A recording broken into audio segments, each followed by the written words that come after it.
ma vie, Seigneur, et me donne de marcher au Seigneur dans la droiture, dans la vérité, Seigneur. Toi qui es notre Seigneur, notre Sauveur personnel, laisse que ton nom soit glorifié. Dans le nom de Jésus de Nazareth, nous avons ainsi prié, nous disons Amen. Amen. Amen. Amen. Voilà, nous sommes en train de continuer toujours la suite de notre merveilleux thème. Et c'est un thème qui est parti de notre grand thème ou le thème général que nous avons vu. Comment réussir avec Dieu. Et parmi les points que nous avons cités, il y a un point touchant l'humilité. Et pendant que nous avons vu les récompenses de l'humilité, Dieu nous a donné d'insister sur Proverbe chapitre 22 verset 4. Et dans ce proverbe-là, ce passage nous parle donc de récompense. Le fruit de l'humilité, de la crainte de l'Éternel, c'est la richesse, la gloire et la vie. Et donc, en ce qui concerne la gloire, nous avons vu beaucoup de choses sur la gloire. Et le dernier aspect que nous sommes en train de voir sur la gloire, c'est la gloire de Dieu. La manifestation de la gloire de Dieu. Et là aussi, nous sommes sur un merveilleux texte. C'est la vie de Moïse qui s'approche de Dieu. C'est la vie de Moïse qui est sous la nuée. Là, nous encore un des secrets des héros de la foi. Si tu veux réussir, si tu veux aller de l'avant, tu dois aimer la présence de Dieu. Tu dois désirer être dans la présence de Dieu. Tu dois être souvent dans la présence de Dieu. Et c'est ce que faisait Moïse. Il était souvent sur la montagne afin de chercher la face du Seigneur. Et dans Exode chapitre 24, à partir du verset 15, il est dit: Moïse monta sur la montagne et la nuée couvrit la montagne. La gloire de l'Éternel reposa sur le mont Sinaï. Et la nuée le couvrit pendant 6 jours. Donc nous voyons que Moïse est monté sur la montagne. Et c'est donc pendant 6 jours qu'il était là. Et la gloire de l'Éternel était là. Quand Moïse montait dans la prière, et tant que Dieu ne lui a pas parlé, il ne pouvait pas sortir de là. Nous devons avoir cette vie. Lorsqu'on rentre la prière, c'est pour aussi s'attendre à la parole que Dieu va te dire. Ce n'est pas pour que toi seulement tu parles avec Dieu, tu parles avec Dieu. Non. La prière, c'est parler avec Dieu. Tu parles, mais tu dois aspirer aussi à l'écouter lui aussi qui te parle. Est-ce qu'on peut acclamer le Seigneur? Nous prions que cette année que tu apprennes à écouter Dieu. Le Seigneur Jésus a dit: mes brebis entendent ma voix. Je les connais et elles me suivent. Donc tu dois aspirer à écouter la voix de Dieu. Tu parles à Dieu, mais tu dois aussi écouter que Dieu te parle. Et c'est ainsi que Moïse était là. Pendant 6 jours, la nuée avait couvert vraiment le mont Sinaï. Et pendant cet instant, la gloire de Dieu est en train de remplir, de couvrir aussi le lieu. Et la Bible déclare: le 7e jour, l'Éternel parla, appela Moïse du milieu de la nuée.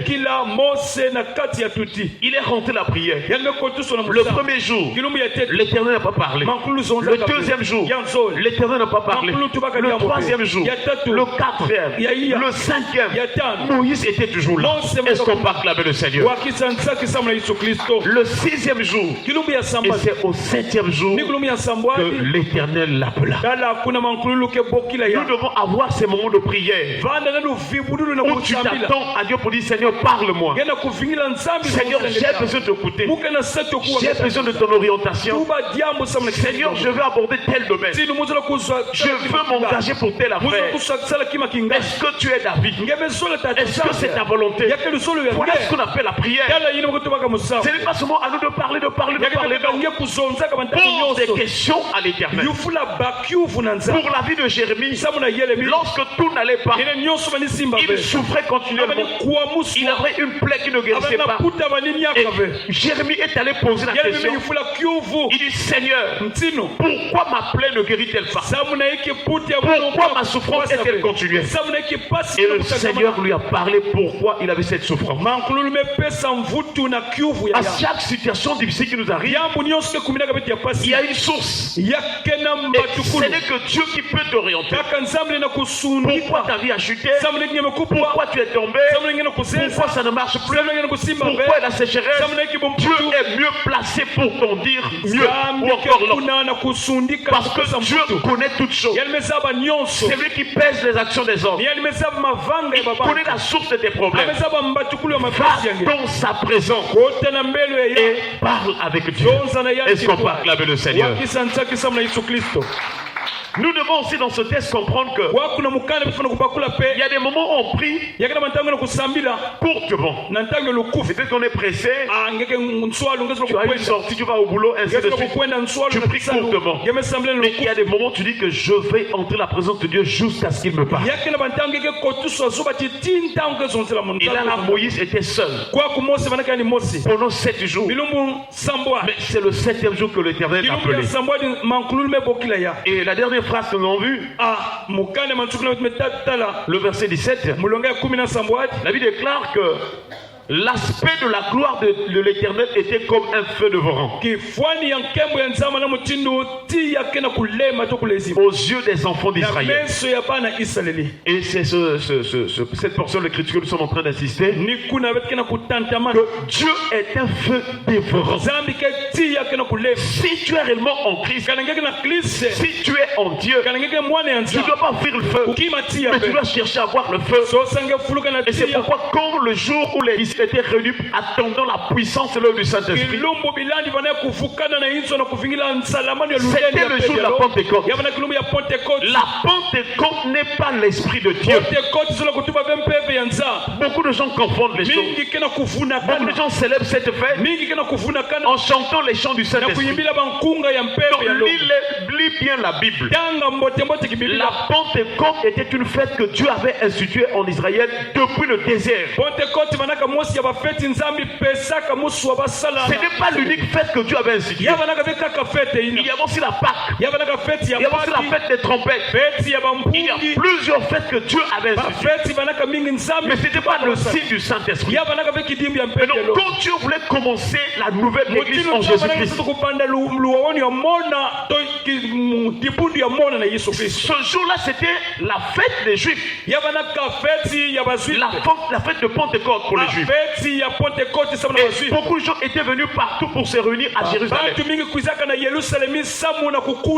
Comme de coutume ou par tradition, chaque année Israël devait célébrer cette fête.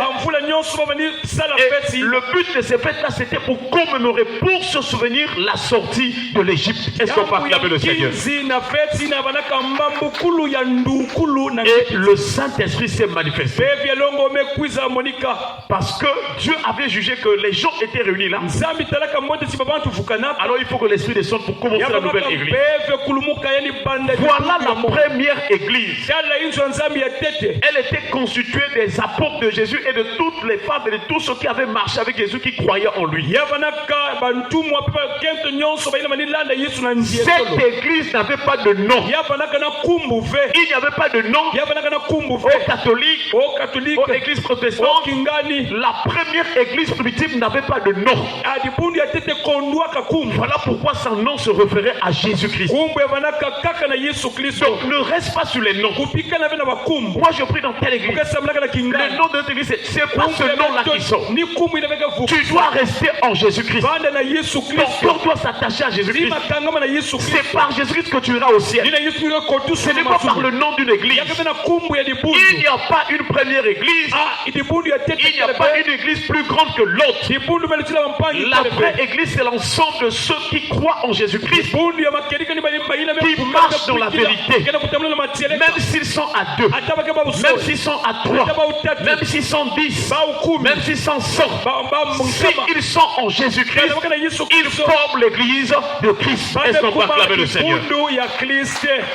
Et c'est pourquoi Jésus a dit, là où 2 ou 3 sont réunis en mon nom. Il sait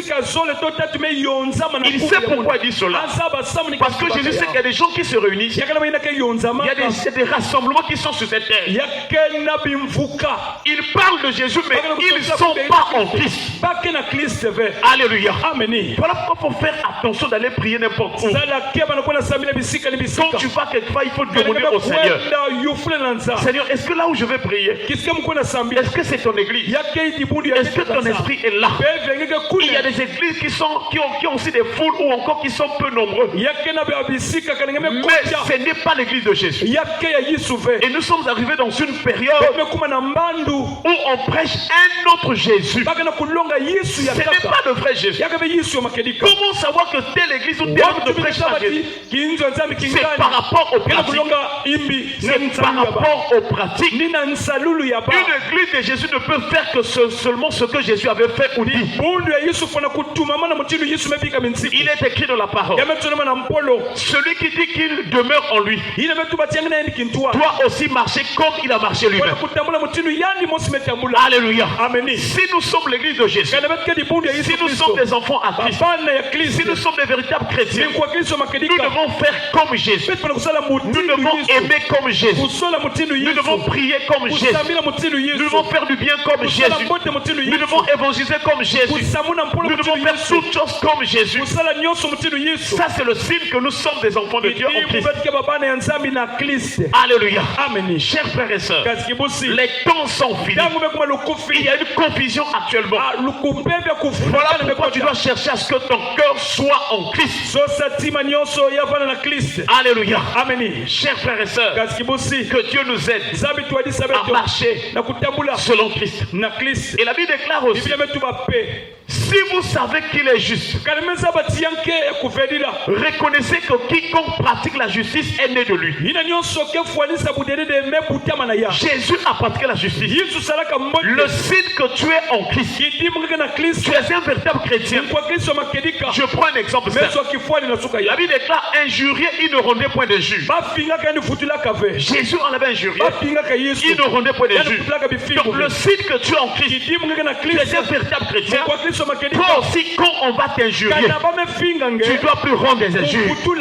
Alléluia. Quand tu seras maltraité, tu ne dois pas faire des menaces. Alléluia. Ça, c'est le signe que tu es en Christ. Les temps sont finis. Si nous ne faisons pas toutes choses comme Jésus, quand il reviendra, nous resterons. Je vous assure, c'est le temps de faire toutes choses comme Christ. Alléluia.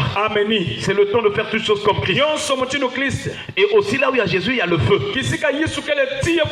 Là où il y a Jésus, là où il y a l'église de Jésus, il faut qu'on prie aussi par rapport au feu de Dieu. Et c'est pourquoi nous avons dit que comment expliquer, comment voir le feu dans la personne de Dieu. La première chose, c'est que l'aspect de la gloire éternelle est un feu devant. Donc on ne peut pas séparer Dieu du feu. Bien entendu, le diable aussi a son feu. Parce que quand Job avait des problèmes, lorsque Satan s'était décidé de détruire la vie de Job, j'allais dire tout ce qu'il a pu appartenir, parce qu'il était contre la prospérité. Tu dois savoir que chaque fois ta vie va commencer à avancer, prospérer, le diable s'élèvera toujours contre toi. Alléluia. Voilà pourquoi tu dois avoir des prières de feu. Pour que quand tu es en train de prospérer, quand le diable va venir avec sa jalousie, tu vas le renvoyer par le feu de Dieu. Et parmi les méthodes que le diable a utilisées, il a détruit aussi les choses de Job par le feu. Il y a des incendies qui arrivent dans ce monde qui viennent aussi du diable.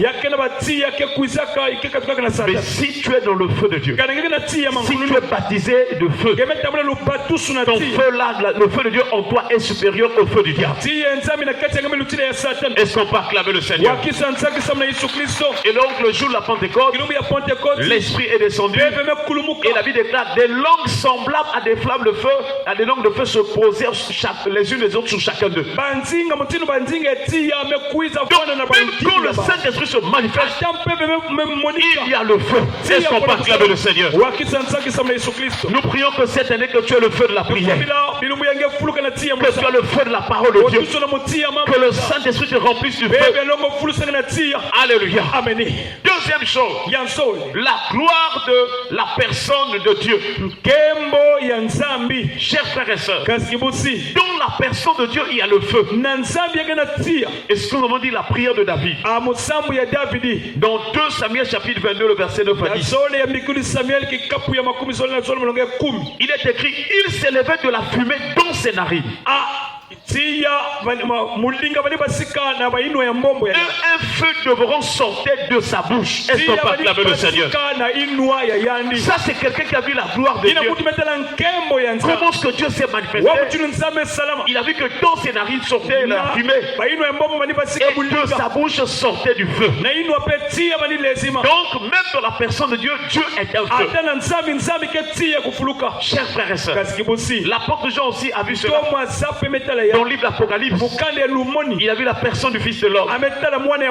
Après le chapitre 1 verset 15, il dit: ses pieds étaient semblables à des airains ardents, comme s'il avait été embrasé dans une fournaise. Quand on parle de la fournaise, c'est là où il y a le feu. Alléluia.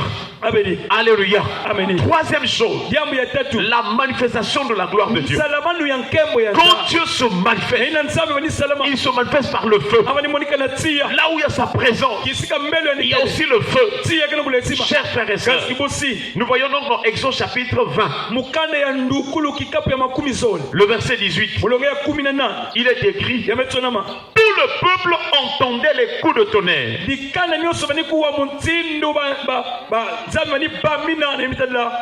et le son de la trompette. Il voyait les flammes de la montagne fumante. À ce spectacle, le peuple se tenait dans l'éloignement. Le peuple tremblait et se tenait dans l'éloignement. Le peuple ne pouvait pas résister face au feu de Dieu. Il n'était pas en droit de s'approcher de la montagne. Ne peut s'approcher du feu de Dieu qu'une personne qui a été sanctifiée par l'Éternel. Moïse avait la grâce de s'approcher de Dieu parce que sur le mont Horeb, Dieu l'avait sanctifié. Est-ce qu'on peut acclamer le Seigneur? Si tu te sanctifies, l'esprit de feu va entrer en toi. Tu seras digne de t'approcher de Dieu. Et le feu de Dieu ne peut pas te consumer. Chers frères et sœurs, nous prions que cette année, que tu sois une flamme de feu au nom de Jésus. Que tout ce qui est en toi soit rempli de feu. Même quand tu vas dormir, que tu sois environné du feu de la présence de Dieu. Dans ton travail, dans tes courses, tout lieu offrira la plante de ton pied. Que tu sois environné du feu de Dieu. Et que l'ennemi ne s'approche pas de toi. Les démons ne puissent pas s'approcher de toi. Alléluia. Chers frères et sœurs, pour terminer ce matin, il y a un autre texte biblique. Juge chapitre 13 le verset 20. Il est écrit: comme la flamme montait de dessus l'autel. Comme la flamme montait de dessus l'autel vers le ciel. L'ange de l'Éternel monta dans la flamme. La flamme de l'autel. À cette vue, Manoach et sa femme tombèrent la face contre terre. Est-ce qu'on peut acclamer le Seigneur? Manoach et sa femme, ce sont les parents de Samson. Un jour, la femme est allée dans les champs. L'ange éternel leur a rencontré. Il a dit que tu deviendras enceinte. L'enfant qui sera dans ton sein. Alors pendant cette période de gestation, tu ne dois pas boire pour faire usage des boissons ivrantes. Tu ne boiras ni liqueur ni vin. Voyez-vous, quand quelqu'un est consacré, Samson c'est un bébé qui va être dans le sein de sa mère. Mais Dieu interdit sa maman de boire des liqueurs, c'est-à-dire du whisky, et aussi des boissons enivrantes, donc les alcools et bien d'autres choses. Donc là où on parle de la sainteté, de la consécration, on ne doit pas boire. Si quelqu'un sert Dieu et boit, il consomme les boissons enivrantes, cette personne est souillée. Cette personne est une débauchée. Même s'il a des dons, ce n'est pas les dons qui vont l'emmener au ciel. Ceux qui vont rentrer au ciel, c'est ceux qui recherchent la sanctification et la paix. N'oublions jamais cela. Dieu est amour. Pendant que tu es sur la terre, il te fait grâce. Il te donne des dons. Il te donne beaucoup de choses. Mais il veut que toi tu obéisses à sa parole. Il veut que tu arrives à la sanctification. La sanctification, c'est s'abstenir de la débauche. Mais le monde nous présente beaucoup de choses. Et aujourd'hui, beaucoup de gens sont en train de discuter sur le vin. Oh, pourquoi Jésus avait transformé l'eau en vin? Est-ce qu'il y a une industrie? Est-ce que la brasserie, il prend seulement de l'eau et puis ça devient du vin? Non. Donc le vin de Jésus est différent du vin industriel. Et en Israël, quand on parlait du vin, on parlait aussi du jus de raisin.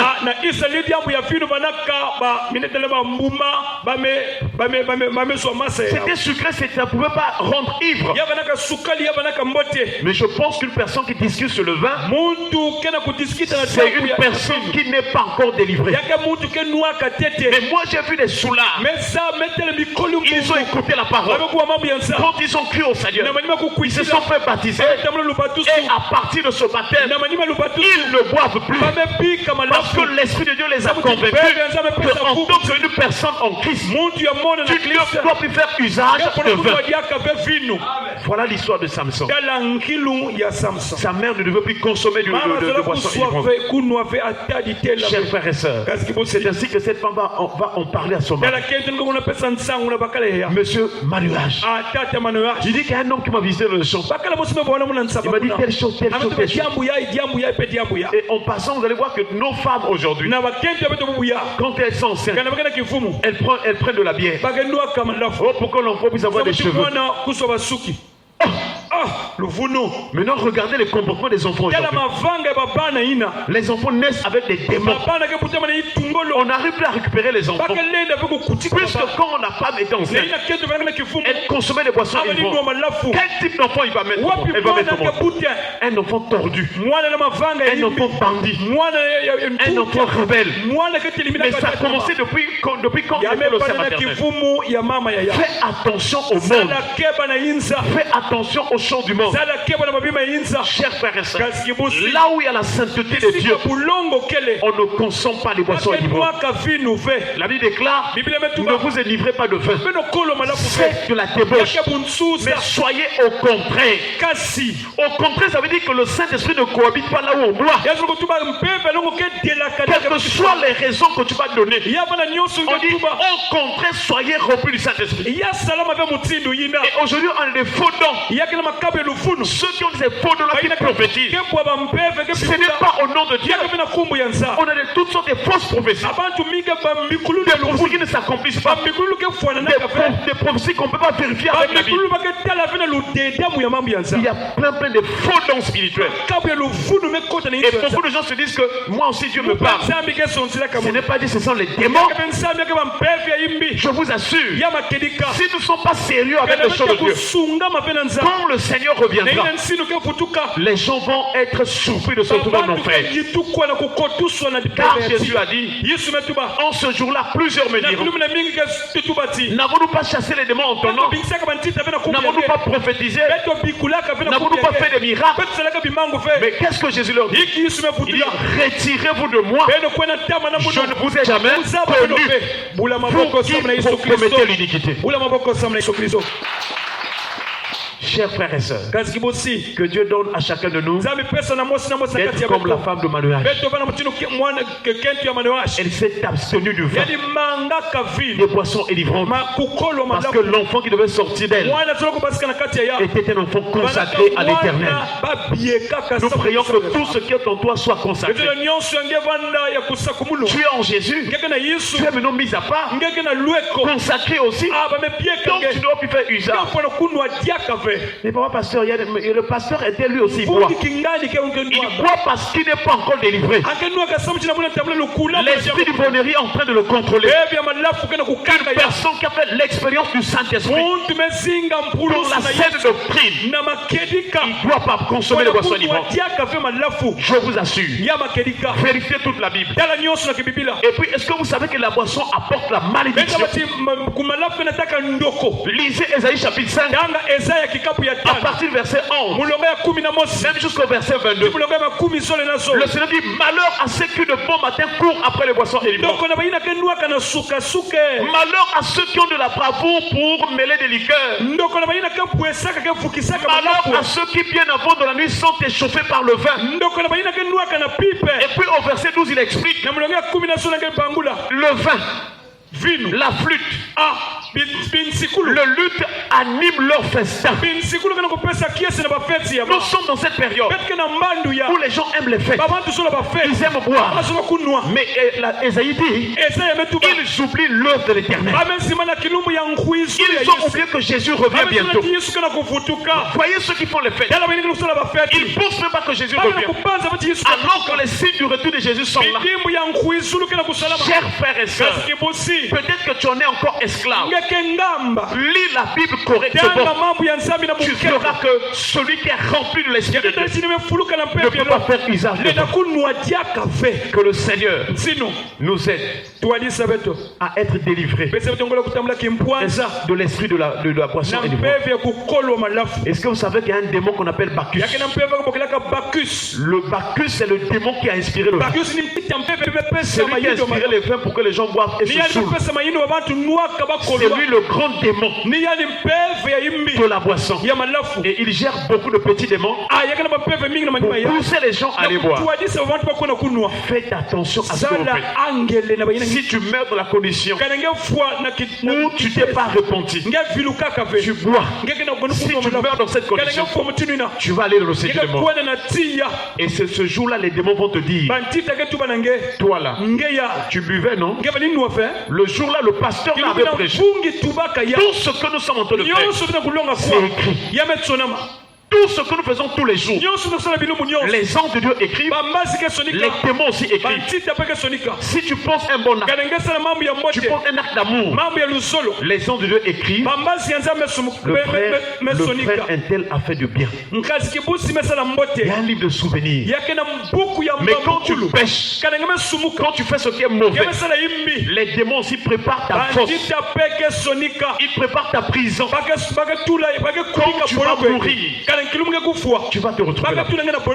C'est pourquoi pendant que tu es en vie, réforme tes voies. C'est un problème de ta relation avec Dieu. Et c'est Dieu qui t'a créé. S'il te plaît, que ton âme ne périsse pas, que ton âme n'aille pas en enfer. S'il te plaît, s'il y a quelque chose que tu dois préserver, c'est ton âme. Est-ce qu'on peut acclamer le Seigneur? Alors qu'est-ce qui va arriver lorsque la femme de Manoach va accepter de s'abstenir de la boisson? Dieu va venir les visiter. Il a parlé à son épouse. Son épouse a prié. Seigneur, permets que l'homme qui a visité ma femme dans le champ revienne encore. Dieu a exaucé la prière. Si tu te gardes de la boisson, Dieu va exaucer tes prières. Dieu va t'écouter. Regardez comment les gens sont en train de périr. Des infections, des maladies, des souffrances chroniques, la sécheresse. Même les rêves, les gens n'arrivent pas à retenir les rêves.